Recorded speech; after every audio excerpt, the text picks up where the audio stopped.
వర్ణదేవుడు కరుణించాలని, పాడి పంటలు బాగా పండాలని, ఊరంతా సస్యశ్యామలం కావాలని, ప్రజలంతా ఆయురారోగ్యాలతో సుఖంగా జీవించాలని వరుణదేవునికి కిలాడిచిపల్లి గ్రామస్తులు వేడుకుంటూ కప్పతల్లి గోపాల కల్వ ఆటలాడారు. దీనివల్ల వర్ణుడు కరుణిస్తాడని వారి నమ్మకమన్నారు.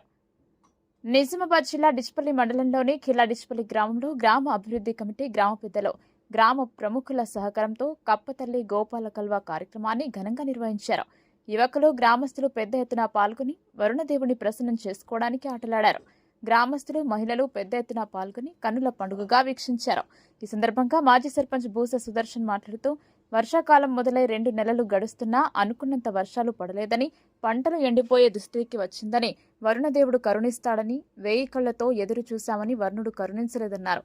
వర్షాలు సమృద్ధిగా కురవనప్పుడు గ్రామంలో 2 రోజుల పాటు కార్యక్రమాలను నిర్వహిస్తామని, మొదటి రోజు కప్పతల్లి ఆటలాడుతూ కప్పతల్లిని ఊరంతా ఊరేగించి చెరువులో నిమజ్జనం చేస్తామని, రెండవ రోజు గోపాలకల్వ ఆటలాడుతూ ఉట్టి పగలగొట్టి ప్రసాదాన్ని పంచిపెడతామని, ఉట్టి పగలగొట్టడానికి పోటీలు నిర్వహిస్తామని, యువకులు పెద్ద ఎత్తున పాల్గొని పోటీ పడతారని, గ్రామంలో ఆనందోత్సవమైన వాతావరణం ఏర్పడుతుందన్నారు. పోటీలలో ఎలాంటి అవాంఛనీయ సంఘటనలు జరగకుండా గ్రామ అభివృద్ధి కమిటీ, గ్రామ పెద్దలు, యువకులు తగు జాగ్రత్తలు తీసుకుంటామని, వారి తాతల నుంచి వస్తున్న ఆచారమని, దీనివల్ల వర్షాలు సమృద్ధిగా కురుస్తాయని వారి నమ్మకమని భూస సుదర్శన్ తెలిపారు. గోపాల కల్వ ఆటలో ఉట్టి పగలగొట్టడానికి పాల్గొన్న బృందాలకు ధన్యవాదాలు తెలియజేస్తూ గెలుపొందిన గొల్లసాయిలు బృందానికి శుభాకాంక్షలు తెలియజేశారు. ఈ కార్యక్రమంలో గ్రామ అభివృద్ధి కమిటీ సభ్యులు ఆసిద్ది కిషన్, వడ్ల ప్రశాంత్, మాజీ సర్పంచ్లు బూస సుదర్శన్, డాక్టర్ ఏజిదాస్, ఆలయ కమిటీ చైర్మన్ జంగం శాంతయ్య, గడ్డం గంగారెడ్డి, యువకులు సుమన్, రవి, లొక్కిడిగిరి, గ్రామ ప్రముఖులు, యువకులు, గ్రామ పెద్దలు తదితరులు పాల్గొన్నారు.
జై శ్రీరామ్.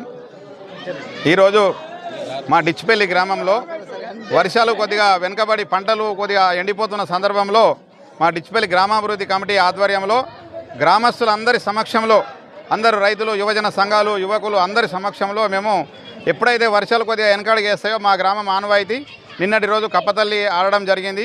కప్పతల్లిని మొత్తం ఊరేగింపించి మరియు చెరువు యందు నిమజ్జనం చేస్తాము. ఈరోజు గోపాల కాలువ కార్యక్రమము చేస్తూ ఉన్నాము. మీరు చూస్తున్నారు, ఇక్కడ గ్రామస్తులు అందరూ పాల్గొన్నారు. మా డిచ్పల్లి గ్రామాభివృద్ధి కమిటీ ఆధ్వర్యంలో గ్రామ ప్రముఖులు, యువజన సంఘాలు అందరి సమక్షంలో రామాలయ చైర్మన్ కానీ, గ్రామాభివృద్ధి కమిటీ సభ్యులందరూ కానీ, యువజన సంఘ సభ్యులందరూ కానీ, మాజీ చైర్మన్లు, మాజీ సర్పంచులు అందరూ కూడా ఇక్కడ పాల్గొనడం జరిగింది.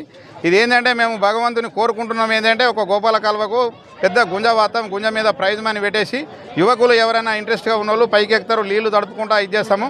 ఆ యొక్క వరుణదేవుని మంచి వర్షాలు ఇవ్వాలని మేము కోరుకుంటున్నాము. ఎందుకంటే వర్షాలతోనే ప్రతి ఒక్క అభివృద్ధి అనేది ఉన్నది. ప్రతి జీవి, భూమి మీద నివసించే జీవులందరికీ కూడా జలమే ఆధారం కాబట్టి ఆ యొక్క వర్షాలు పడితే ప్రజలందరూ సుఖ సంతోషాలతో ఉంటారు. కాబట్టి ఇప్పటికైనా కానీ ఆ భగవంతుడు మా పైన కరుణించి మంచి వర్షాలు పడాలన్నటువంటి ఒక ఉద్దేశంతో మేము ఈ పండుగ చేయడం జరుగుతున్నది. దీన్ని గోపాల కాలువ అని అంటాము. ప్రతి సంవత్సరం ఎప్పుడైతే వర్షాలు వెనకడుగు వేస్తాయో మేము మా డిచ్పల్లి గ్రామం ఆనవాయితీ ఎప్పుడైనా చేస్తాము. అది గ్రామాభివృద్ధి కమిటీ, పంచాయతీ పాలక వర్గము, గ్రామ ప్రముఖులందరూ, యువజన సంఘ సభ్యులందరూ, రైతులందరూ పాల్గొనడం జరుగుతుంది. అందరి సమక్షంలో అందరి ఐకమత్యతతో ఉండి ఈ యొక్క పండుగ జరుపుతాము. మంచి వర్షాలు పడాలని చెప్పేసి ఆ దేవుని కోరుకుంటున్నాము. జై శ్రీరామ్.